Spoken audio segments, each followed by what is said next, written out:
Huwag mo akong husgahan sa kaunti mong kaalaman kasi kilala mo lang ako sa pangalan, hindi sa galawan. Pinanganak akong mahirap, hindi ako pinalad makapagtapos ng pag-aaral kaya binawi ko na lang sa sipag at diskarte sa buhay.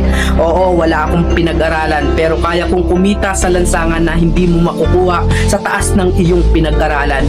Bago mo ako husgahan, daanan mo muna lahat ng napagdaanan ko para malaman mo kung sino at bakit ako ganito.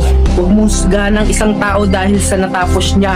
Dahil minsan, kahit yung mga taong hindi man humahawak ng diploma, daig pa nila yung nakagraduate ng may corona. Bawat tao may kanya-kanyang kwento sa buhay. Kaya bago mo sila husgahan, alamin mo muna ang kanilang pagkatao at tingnan mo muna ang sarili mo. Baka malala ka pa sa tinitira mo.